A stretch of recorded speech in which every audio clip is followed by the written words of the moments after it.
Jamaah, oh jamaah. Alhamdulillah. Alhamdulillahirrahmanirrahim. Kembali lagi di Islami Tinda. Waktu kita kembali membacakan pertanyaan masuk yang ada di sosial media Islami Tinda. Kalau kita kembali ke segmen Tanya Dong Ustadz. Kami semua tanya dong Ustadz. Oke, kita lanjut ke pertanyaan dari Instagram hamba Allah. Assalamualaikum Ustadz Ustazah. Waalaikumsalam. Adakah amalan atau doa yang paling bagus kita baca agar aurat kita tidak terlihat oleh jin? Misalnya ketika kita mau mandi, berganti pakaian, atau ketika sedang haid, agar tidak memancing jin-jin atau malaikat gaib mendekat. Nah, ini Ustazah Syifa nih buat cewek-cewek terutama. Ini pertama terkait haid ya. Perempuan-perempuan di luar sana kita harus lebih aware lagi untuk mohon maaf membuang pembalut atau softtek. Ya, karena banyak nih apalagi di pondok-pondok ini yang kurang aware dan sembarangan buangnya gitu. Karena jin itu suka lihat darah-darah yang berkeliaran, kotoran-kotoran di kamar mandi. Ada biasanya santri-santri perempuan disumpel dan lain sebagainya, nggak dicuci. Jadi cuci sebersih mungkin, pakai sabun yang banyak, disikat kalau perlu, kemudian masukin dalam plastik hitam tertutup, buang ke tong sampah, baca bismillah. Bismillah, alladzi la yadurru ma'asmihi syai'un fil ardi wala fis sama' wa huwas samiul alim. Kemudian agar aurat kita nggak terlihat jin, itu juga ada doa yang diajarkan oleh Rasulullah sallallahu alaihi wasallam. Apa doanya? Ketika membuka bismillahilladzi la ilaha illa huwa. Ya, itu kita minta pertolongan kepada Allah biar jin itu ditutup nih penglihatannya agar nggak melihat aurat kita, apalagi aurat-aurat inti. Termasuk mohon maaf, punten, ketika suami istri itu bercampur. Itu diutamakan atau diharuskannya, disunahkannya itu pakai penutup. Gitu, minimal selimut atau kain yang bisa menutupi. Jangan sampai mohon maaf terbuka. Gitu ya, itu jin bisa ikut campur, apalagi tidak ada doa yang dibaca ketika bersenggama, ini jin juga ikut campur di dalamnya. Nah, kita masuk ke pertanyaan yang berikutnya. Makasih banyak Ustazah Syifa dari Instagram Allah. Assalamualaikum Ustazah. Waalaikumsalam warahmatullahi wabarakatuh.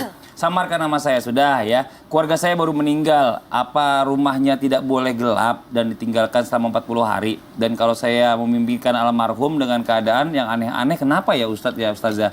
Nah, ini dijawab nih Ustadz Ahmad Khan, mohon izin, silakan. Masya Allah, bismillahirrahmanirrahim.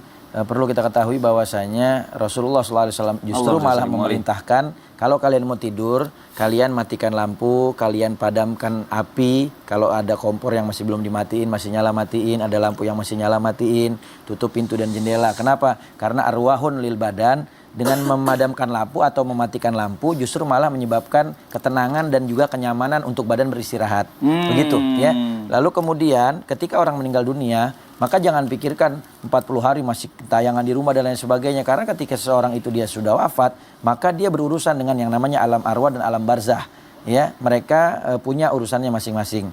Lalu kalau seandainya seorang dimimpikan, maka itu bisa 3 hal. Kata Nabi di dalam hadis, mimpi itu ada 3. Yang pertama hadisun nafsi, yang kedua busyra minallah, yang ketiga takhwifun minasyaiton.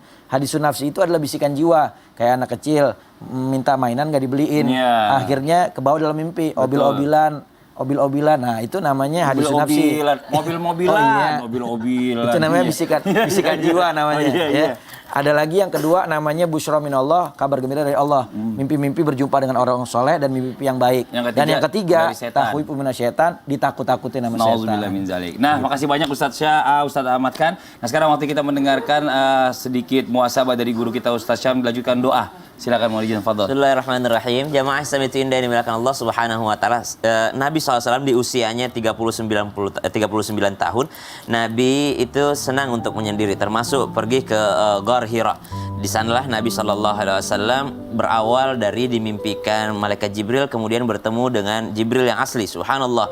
Artinya orang yang menyendiri dengan niat beribadah kepada Allah Subhanahu wa taala memang dikasih petunjuk sama Allah. Namun ada yang lebih berbahaya, orang yang menyendiri tanpa adanya ilmu syariat, tanpa adanya niat beribadah kepada Allah Subhanahu wa taala. Hati-hati, pulang dari sana tiba-tiba merasa bahwa saya masuk ke pintunya makhluk gaib, pintunya jin, portal bangsa jin, portal gaib. Subhanallah, masih banyak portal-portal masjid yang tidak ditembus. Masih banyak pintu-pintu masjid yang tidak dimasuki. Subhanallah, kenapa pintu makhluk gaib yang mau dimasuki? Pintu masjid tidak pernah dimasuki, pintu musalla tidak dimasuki. Banyak pintu-pintu kebaikan dengan berbakti kepada orang tua adalah pintu kebaikan. Pintu-pintu surga dimasuki, bukan pintu makhluk gaib yang kita cari. Subhanallah. Maka masukilah pintu-pintu masjid, insyaallah lebih banyak kebaikan. Amin. Bismillahirrahmanirrahim. Alhamdulillahi rabbil alamin. Allahumma salli ala sayyidina Muhammadin nabiyil ummi wa ala alihi wa sahbihi wa sallim. Rabbana taqabbal minna إنك أنت السميع العليم وتب علينا إنك أنت التواب الرحيم. بسم الله الذي لا يضر مع اسمه شيء في الأرض ولا في السماء وهو السميع العليم. اللهم أرنا الحق حقا وارزقنا اتباعه وأرنا الباطل باطلا وارزقنا اجتنابه. اللهم بارك لنا في رجب وشعبان وبلغنا رمضان بصحة وعافية ورزق واسع. Ya Allah, panjangkan umur kami, lindungi kami dari segala jenis kejahatan, dan kumpulkan kami di bulan suci Ramadan. Wa sallallahu ala sayyidina Muhammad walhamdulillahi rabbil alamin. Amin amin ya rabbal alamin. Masya Allah, alhamdulillah, demikianlah perjumpaan kita hari ini, semoga bermanfaat. Sekali lagi mohon maaf atas segala kekurangan. Wabillahi taufiq wal hidayah. Wassalamualaikum warahmatullahi wabarakatuh. Waalaikumsalam warahmatullahi wabarakatuh. Salatu